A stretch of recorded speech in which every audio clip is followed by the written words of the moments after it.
Hi everyone, today I'm going to share with you something very different to what I normally do.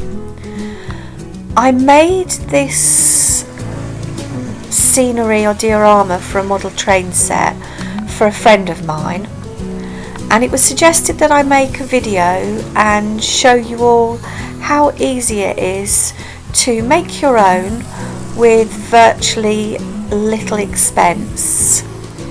So most of the things I found to make this set I found from around the house, the garden, the garage, or from my trusted craft box. I'm not going to show you the construction of the mountain itself in this video. If you'd like to see this, please leave a comment below and I can do so at a later time. Today I'm going to show you how I made the waterfall, the lake, the trees and the bushes for the scenery. Before you start making your scenery, you need to measure up and plan how you want your scenery to look. I went online and looked at photographs of different regions and areas to get an idea of what I wanted it to look like and the colours that I would use when I was painting. To make the mountain, I first of all found a hard piece of cardboard and cut it into shape. I then found a small bucket and a 2.5 litre can, which I used as the basic support for creating my mounting. I covered these with bubble wrap and taped it into place and moulded the structure. I then covered the bubble wrap with papier-mâché using newspaper and wallpaper paste. I used about 4 layers and completely covered. Whilst it was still wet, I moulded the sides and crevices, pushed flat areas and made indentations where I wanted my river to be. And then I left this to dry. It took about 3 days to completely dry out. I then made a very diluted solution of polyfiller and used a brush to paint all over the mountain and base to give it some support and firmness, and then left this to dry for 24 hours. So this is a rough idea on a much smaller scale of how I created that base. So as you can see, I've covered some firm structures with bubble wrap, taped it into place and roughly created the shape that I wanted my mountain to have. To make the lake, I used a piece of card from a cereal packet, drew and cut out the shape that I wanted. Take a piece of tin foil, scrunch it to create the ripples on the surface of the lake. Cut around the tin foil, cut off the excess, and then fold the tin foil around the shape of your cardboard lake and tape into position.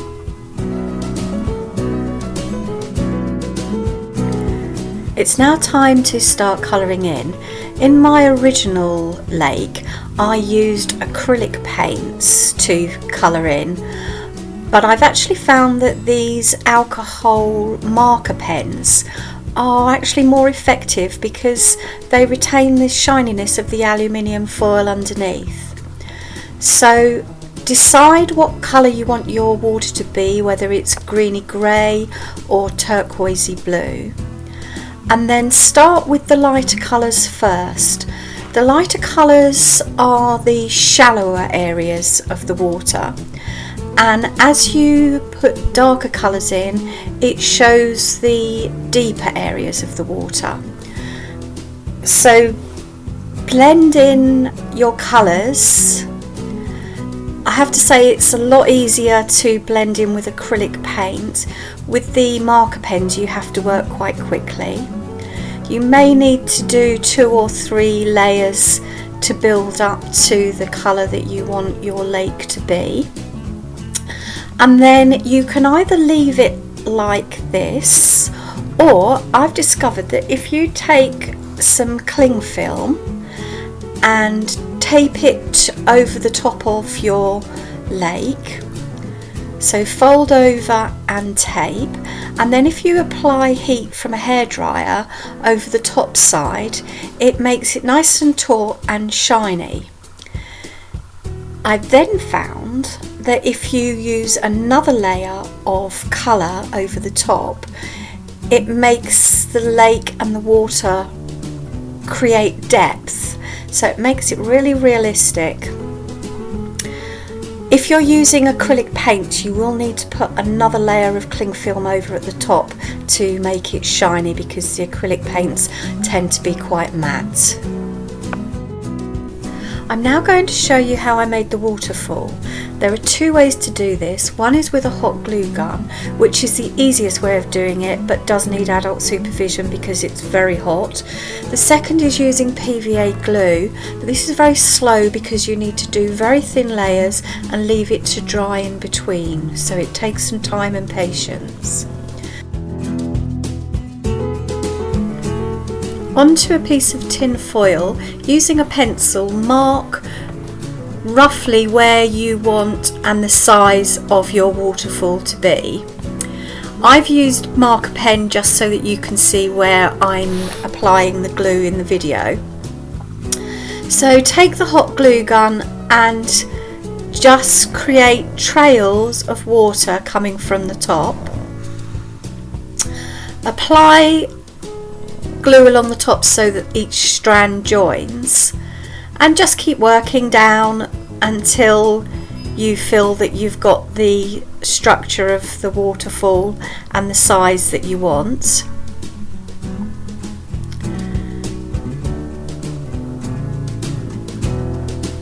You can build up several layers if you feel some's not thick enough, then leave that to dry.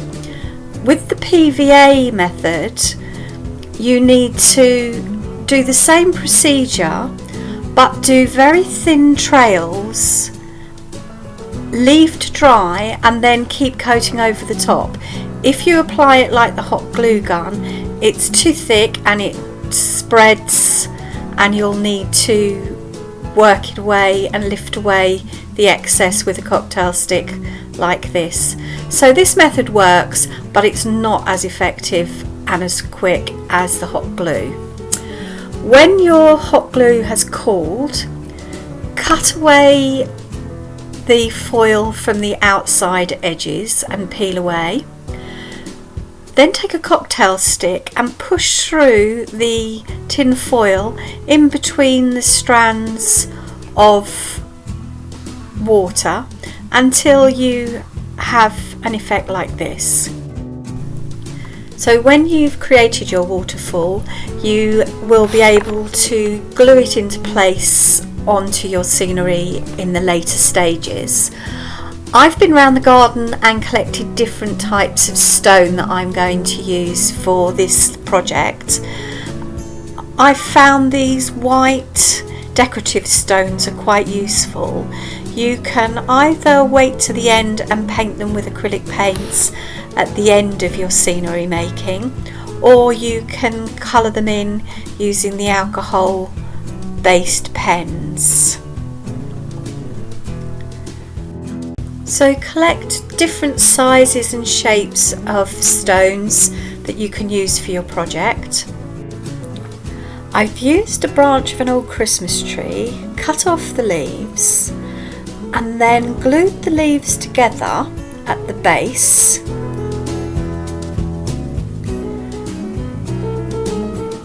And then you can bend the leaves and then glue them onto the water top, and these make nice water reeds. To make my trees, I've used an old dried flower arrangement and found little branches of heather. If you haven't got something like this at home, you could go into the garden and find dried grasses or tree branches that you can just cut off to the size that you want and then paint. Take small pieces of oasis and cut to shape and then paint, and then you've got something useful to press your trees into and then glue onto your base. If not, you have to make a hole in the base and then glue the stick of your trees into it. I've used some green towel to make my bushes. If you haven't got green towel, take some normal towel and colour it with green paint. Cut it into various size small pieces. Add PVA glue and stir it together, and then just finger press little bits of glue onto your base to make bushes. You may need to add a little bit of PVA glue onto your base in order to make them stick.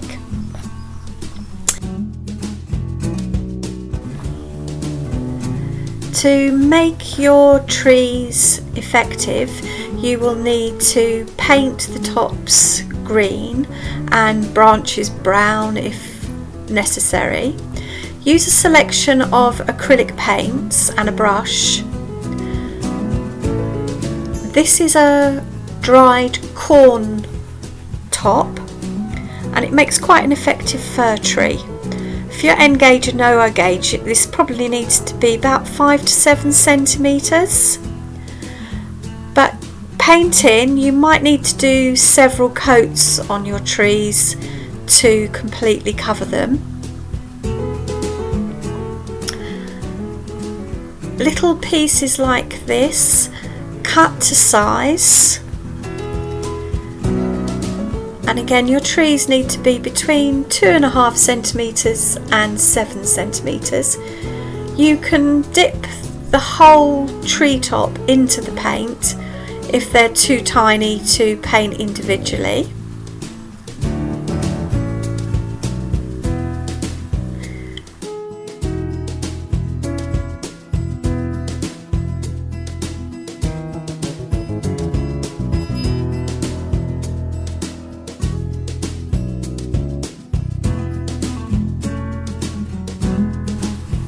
You're now ready to start putting all your scenic features together. So glue the lake into place on your base. I've made up this polyfiller mixture. This is quite runny. This is the consistency you need when doing the all over base. Make it a little bit thicker for the surrounds of the lake. So apply generously all around the edges of your lake. If you overlap slightly, that's great because we need to paint on white water foam at the end. So apply thickly around the edges of the lake and then spread out and blend in to the rest of your base.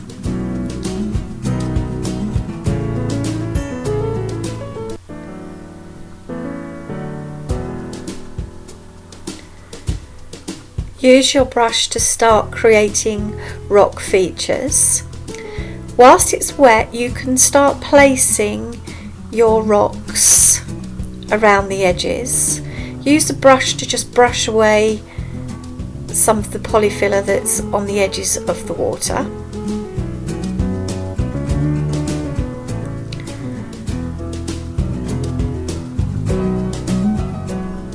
So place any features that you want to be set in and around the lake. As it starts to dry, you can use a brush to start creating ridges and rock features and part of the terrain. A toothbrush is very good. I'm creating like a little walking area, and I'm going to make that sand, so a toothbrush is quite useful for making a sandy effect ground.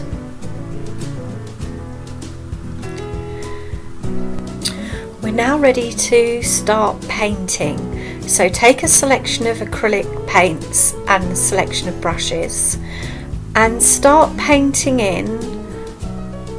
First of all, I've done around the rocks, and I've used various different levels of grey, brown, green.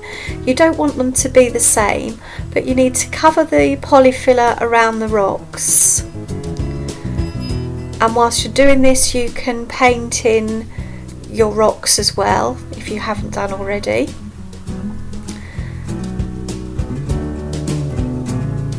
So I've done darker grey towards the back and come into lighter greys towards the front of the lake, just making sure that your colours vary, because in nature they wouldn't be the same tones and colours everywhere. Now I'm going to do my sandy, muddy area. So I've chosen a sort of sandy colour.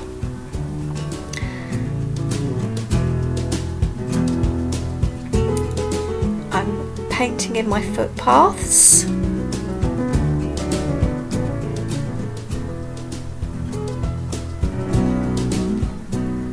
And I've carried this colour all the way around the lake, around the edges of the rocks.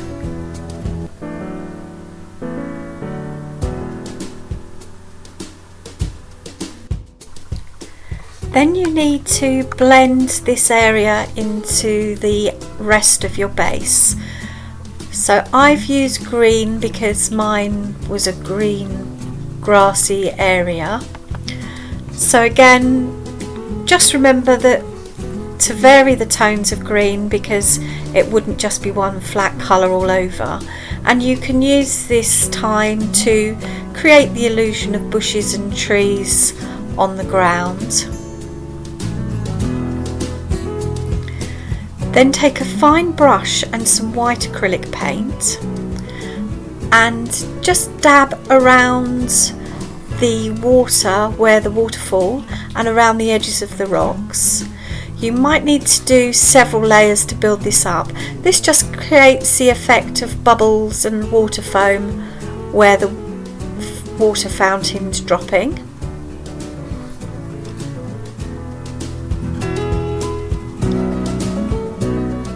Then it's time to apply your trees. So if you've got oasis, apply glue to the bottom of the oasis and then stick into place on your base.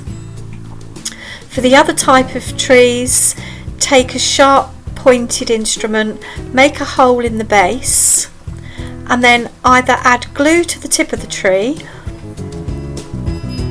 or add glue to the base.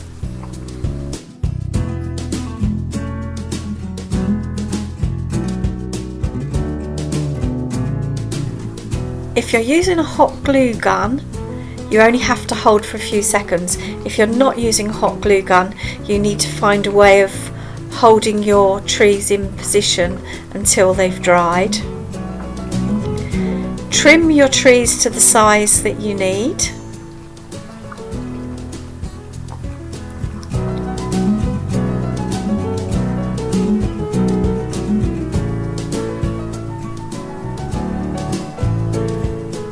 Apply glue to the bottom of your water reeds and place those onto the top of the water. When they're dry, take a pair of scissors and snip down to size. These actually need to be quite tiny.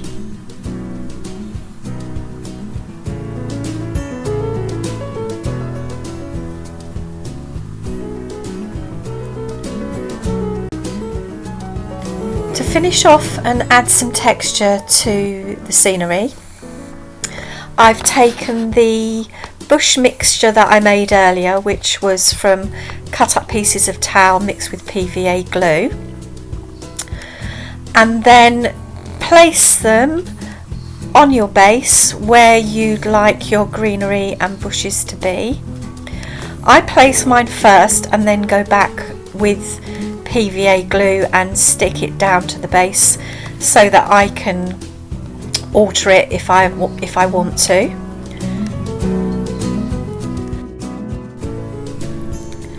So take some time to rearrange and do the finishing touches to your scenery, and then when it's all in place and dried, it's time to sit back and enjoy your work. I think you'll agree that it's made a pretty realistic scenery for your model train sets. I've really enjoyed making this. I hope you've enjoyed watching and you've picked up a few tips and tricks to making your own. I hope you've enjoyed watching. If you have, please like and subscribe to my channel. If you would like to see more hints and tricks for making scenery for your model railways, just leave me some comments below. Thank you for watching. See you soon.